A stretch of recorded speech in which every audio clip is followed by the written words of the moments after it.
Rekha O A B पर सरल आवर्त गति से गतिमान है। यह ए तथा बी पर विराम अवस्था में। ध्यान से पढ़िए कि यह क्या बोल रहा है कि ओ ए बी एक रेखा है, ए बी तथा विराम अवस्था में जिसकी ओ से दूरियां क्रमश क्या है, ये ए है और ये डिस्टेंस कितनी है, बी है और उसका वेग v है। उसका वेग क्या है, v है। जब हमारा पार्टिकल कहां पर होता है, इनके सेंटर पॉइंट पर। सेंटर पॉइंट पर हमने ओ डैश मान लिया। जब उनके मध्य बिंदु पर तो प्रदर्शित कीजिए कि पूर्ण आवर्तकाल इसका यह होगा। इसके लिए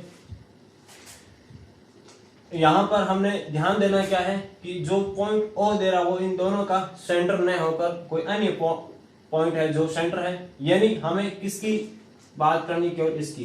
तो हम इसका एम्पलीट्यूड निकाल लें। एम्पलीट्यूड निकालने के लिए हम पहले हमें क्या चाहिए होगी, यह डिस्टेंस चाहिए होगी। तो यह डिस्टेंस क्या होगी, b माइनस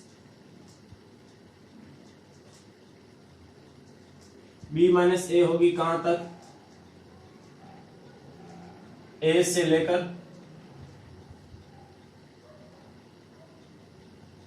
एक्चुअली यह डिस्टेंस कौन सी होगी, ए से लेकर बी तक क्या होगी। ये टोटल क्या है, हमारा डिस्टेंस बी है और इसमें से ए निकाल लेंगे तो हमारी ये आ गई डिस्टेंस बी माइनस ए।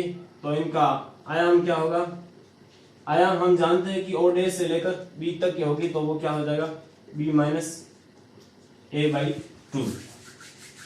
चलो इसको हम अभी सोल्व करते हैं। इसको सोल्व करने के लिए हमने आयाम निकाल लिया। अब हम जानते हैं कि एस एच एम में अधिकतम वेग v जो होता है हमारा, वो क्या होता है, under of mu multiply with आयाम। किससे मल्टीप्लाई करवा देंगे हम, आयाम से। आयाम हमारा यहाँ पर क्या है, b माइनस ए बाई 2। हमें यहाँ पर महत्वपूर्ण बात का क्या ध्यान रखना है कि आयाम कैसे निकाला जाए। वेग दे रखा है कहां पर, ओडेस पर, इन दोनों के मिडिल पॉइंट पर अधिकतम वेग का यह फॉर्मूला होता है। आयाम को पुट कर दिया और उसके बाद हम यहां से किसकी वैल्यू निकाल सकते हैं, अंडर रूट ऑफ म्यू की वैल्यू सीधे सीधे निकाल सकते हैं। अंडर रूट ऑफ म्यू की वैल्यू मेरे पास क्या आ जाएगी, 2v अपॉन b माइनस ए। अब यह किसका बोल रहा है, आवर्तकाल का। सरल आवर्त गति में चूंकि हम जानते हैं कि आवर्तकाल सरल गति में क्या होता है, 2 pi upon under root of mu होता है। यहाँ पर अंडर रूट ऑफ म्यू की मैं वैल्यू रख दूंगा तो मेरे पास क्या आ जाएगा, b माइनस ए आवर्तकाल आ जाएगा पाई b माइनस ए अपॉन v, जो कि मेरा रिकॉर्ड आंसर है। कितना सिंपल क्वेश्चन था। अब नेक्स्ट क्वेश्चन लेते हैं। अब हमारा नेक्स्ट क्वेश्चन यह है कि एक कण एस एच एम में है। एक सिरे से केंद्र को जाते हुए पाया गया कि लगातार 3 सेकंडों पर कण के केंद्र से दूरियां x1, x2, x3 है। प्रदर्शित कीजिए कि एक पूर्ण आवर्तकाल 2 pi upon theta theta is equal cos theta is equal to x1 plus x3 upon 2x2 है। तो इसको जैसे हम डिनोट करें फिगर से, तो यह बोल रहा है कि ओ है यहाँ x1 है और यह x2 है और x3 है। यहाँ से इसने यदि t समय लिया तो यह t1 होगा, t1 प्लस होगा, समय लेगा और यह क्या लेगा, t प्लस 2 लेगा। प्रत्येक सेकंड पर इसकी क्या हो रही, स्थिति बदल रही है। और सरल आवर्त गति में हम जानते हैं कि माना कि पार्टिकल किसी समय t पर किस पर था, t पॉइंट पर था, जहां पर इसकी डिस्टेंस कितनी x है। हम जानते हैं कि या x is equal to S S में a cos under root of mu t होता है, जहां a इसका क्या है, एम्पलीट्यूड है। जैसे ये a पॉइंट है तो ये a इसका एम्पलीट्यूड है। अब बात आती है कि जब t, यहां इसको हम क्या ले लेते हैं, t1 ले लेते हैं। जब t1 इज इक्वल टू, या t डैश ले लेते हैं, चलो t dash is equal to t then x1, x क्या हो जाएगा, इज इक्वल टू x1 और a cos under root of mu t1 when t dash is equals to t plus 1 तो x is equal to x2 हो जाएगा। ठीक है दोस्तों, यहाँ पर जैसे यहाँ पर क्या आएगा, केवल t आएगा और t dash is equal to जब हमारा t प्लस 1 है तो x is equal to x2 होगा और t dash is t plus 2 है तो x is equal to x3 होगा। बस इनकी वैल्यूज पुट की। अब हम यहाँ पर 10t डालें तो cos theta is equal to x1 plus x3 चाहिए हमें। तो यहाँ से हम x1 प्लस x3 की वैल्यू ज्ञात करेंगे। यानी इसको इक्वेशन 1 दे दिया, इसको 2 दे दिया, इसको 3 दे दिया। हमें किसको ऐड करना है, 1 प्लस 3 को ऐड करना है, यानी x plus x3 is equal to, यहाँ मैं 10t दौड़ाऊं तो मेरे पास क्या आएगा, a को मैं बाहर ले लूं, cos under root of mu t plus cos under root of mu t plus 2 आ रहा है। और यहाँ पर मैं cos a plus cos b का फॉर्मूला अप्लाई कर दूंगा। cos a प्लस b का फॉर्मूला अप्लाई करने पर मेरे पास आ जाएगा 2a cos, यहाँ पर इन दोनों को ऐड करूंगा तो ये 2 हो जाएगा, वो 2 क्या बचेगा, under root of mu t plus 1 बचेगा और अंडरूट ऑफ म्यू। यहाँ पर जब मैं इसको माइनस करता हूं तो मेरे पास क्या बचता है, केवल और केवल 2 अपन आएगा तो ये मेरे पास केवल under root of cos under root of mu ही बचता है। ठीक है, अब हम देखें तो हमारे पास किसकी वैल्यू पड़ी है,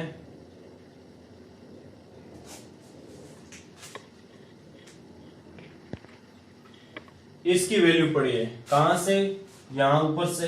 तो मैं इसकी वैल्यू रख दूं, इसकी वैल्यू क्या है, x2।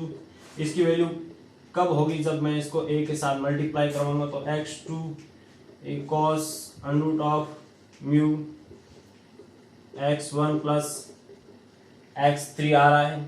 अब मुझे क्या चाहिए, यहाँ पर आवर्तकाल चाहिए। मैं जानता हूं कि आवर्तकाल क्या होता है SHM में, 2 pi upon under root of mu. अब मुझे यहाँ से किसकी वैल्यू चाहिए, अंडरूट ऑफ म्यू की वैल्यू चाहिए। उसकी वैल्यू ज्ञात करने के लिए मैं लिख दूंगा under root of cos under root of mu is equal to x1 plus x3 upon 2x2, वो सेम आ गया ना। और cos को मैं उस तरफ भेज दूंगा तो क्या हो जाएगा, cos इनवर्स। तो यह वैल्यू मैं यहाँ पर पुट कर दूं तो मेरे पास क्या आएगा, 2 पाई अपॉन थीटा आएगा और थीटा इज इक्वल टू क्या है मेरा, यानी इसको मैं ऑलरेडी क्या लिख सकता हूँ, थीटा, और थीटा इज इक्वल टू क्या है मेरा, cos inverse x1 plus x3 upon 2x2 है। बिल्कुल सिंपल सवाल था। या cos theta is equal to x1 plus x3 upon 2x2 लिख दो आप। बस यहाँ पर हमने क्या किया, बस SSM के जो बेसिक फॉर्मूला उनका यूज किया और क्वेश्चन को अच्छे से समझ लिया कि इसमें क्वेश्चन क्या बोल रहा है और हमें क्या दे रखा है। अब नेक्स्ट क्वेश्चन लेते हैं। नेक्स्ट क्वेश्चन में एक कण का वेग v है जो कि OX के अनुदिश चल रहा है। समत v square is equal to n square 8ax minus x square minus 12a square द्वारा दिया गया है। सिद्ध करो कि वह सरल आवर्त गति से चल रहा है और इसका आवर्तकाल 2 पाई अपॉन n है। और इसके साथ साथ यह भी सिद्ध करना है कि इसका आयाम 2a है। अब क्या करते हैं, हमें रिलेशन दे रखा है तो हम क्या निकाल सकते हैं, यहाँ से त्वरण निकाल सकते हैं। रिलेशन हमारा किस में दे रखा है, वेलोसिटी में दे रखा है ना। तो इसे इक्वेशन गिवन, इक्वेशन 1 दे दिया, डिफरेंशियल समीकरण 1 का x के सापेक्ष अवकलन करने पर हमारे पास क्या आएगा, 2b dv upon dx is equal to n square 8a minus 2x आएगा ना। और 2 को मैं उस तरफ भेज दूं तो मेरे पास आ जाएगा v dv dx is equal to n square 4a minus x आ जाएगा। जो कि मेरे किस को प्रेजेंट करता है, त्वरण को प्रेजेंट करता है। और त्वरण मैं जानता हूं कि क्या होता है, under root of minus under root of mu x होता है। अब इसको इस फॉर्म में बनाने के लिए मैं क्या करूंगा, एन स्क्वायर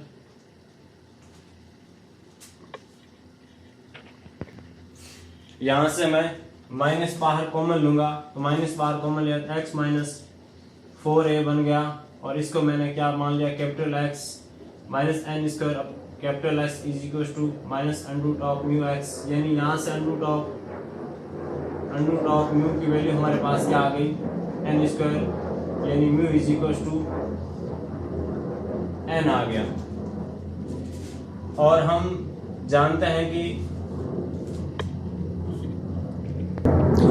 सॉरी, एक्चुअली यहाँ पर हमने एक छोटी सी मिस्टेक कर दी कि यह जो त्वरण होता है हमारा वो किसके इक्वल होता है, माइनस म्यू एक्स के इक्वल होता है, नहीं कि अंडर रूट ऑफ म्यू। क्या किसके इक्वल होगा, माइनस म्यू एक्स के। तो यहाँ से म्यू इज इक्वल हमारे पास क्या आ गया, एन स्क्वायर। अब हम सही चल रहे हैं, ऐसी बातों का आप भी ध्यान रखें। अब हम जानते हैं कि एस एच एम में हमारा टी इज इक्वल टू क्या होता है, 2 pi upon under root of mu होता है। यहाँ पर मैं म्यू की वैल्यू रखूँ तो मेरे पास और क्या आएगा, 2 पाई अपॉन एन। अब मुझे इसका क्या याद करना है, आयाम। मैं जानता हूँ कि एट दी सेंट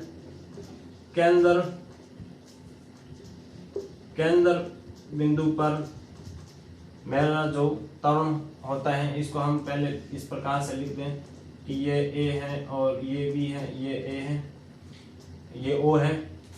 केंद्र पॉइंट ओ पर मेरा त्वरण क्या होगा, x double dash is equal to 0। तो इसको मैं 0 के इक्वल टू कर देता हूँ, v d v upon d x is n square 4a minus x is equal to 0, x is equal to 4a, जो कि मेरा क्या है, केंद्र पॉइंट है, केंद्र बिंदु है। अब इक्वेशन 1 से जब मेरा पार्टिकल किस पर होगा, बी पर होगा, तो मेरा वेलोसिटी क्या होगा, 0 होगा। अब इक्वेशन, जैसे इसको इक्वेशन माना कि हम क्या दे दें, इक्वेशन 2 दे दें, समीकरण 2 से एक्स डबल डैश है यहाँ पर। अब समीकरण 1 से क्या लिख सकता हूं मैं, n square 8ax minus x square 12a square is equal to 0। कहां पर पॉइंट, 8 पॉइंट बी। इसको सॉल्व करते हैं। अब हम यहां से मैं जैसे माइनस बाहर लूंगा और एन स्क्वायर को उस तरफ 0 में भेज दूंगा, या एन स्क्वायर को मैं नोट इज इक्वल टू 0 मानूंगा, तो यह मेरा पोर्शन क्या होगा, 0 होना चाहिए। जब 0 होगा तो यहाँ से जैसे मैंने माइनस बाहर कॉमन लिया, तो यहाँ पर 8 या माइनस और उसके बाद मैं इसका गुणनखंड करूंगा, तो x is equal to 2a और 6a आएगा। और यह पॉइंट हमने कहाँ पर लिया था, एक पीक पॉइंट, यानी पॉइंट बी पर। यह मेरा 6a आ गया और एक पॉइंट मेरा क्या आ गया, पीक पॉइंट कौन से a और b, 2a आ गया। अब मैं इसका क्या निकालूंगा, आयाम। आयाम कहाँ से कहाँ तक डिस्टेंस होती है, इसके जो पॉइंट का सेंटर पॉइंट है, यानी जहां पर वेलोसिटी मैक्सिमम होती है, वहां से लेकर इसका जो पीक पॉइंट है जहां पर वेलोसिटी 0 और त्वरण अधिकतम होता है, यानी बी। तो यहाँ पर इसकी कितना है डिस्टेंस 6a है, और यहाँ पर केंद्र पॉइंट क्या है 4a। तो मेरे पास आयाम कितना आ जाता है 2a। यहाँ पर जैसे हमारा आवर्तकाल भी आ गया और यहाँ पर आयाम भी आ गया। इस प्रकार से यहाँ पर बस थोड़ी सी सावधानी बरतते हुए हमने क्वेश्चन को आसानी से सोल्व कर दिया। अब नेक्स्ट क्वेश्चन कर लेते हैं। नेक्स्ट क्वेश्चन के लिए मैंने एक वीडियो और बनाया है, आप उसको देख लें, जिसकी लिंक डिस्क्रिप्शन में मैं दे रहा हूँ। Thank you. हमारे चैनल को सब्सक्राइब करें, अपने दोस्तों को शेयर करें। धन्यवाद। कमेंट करें और हमें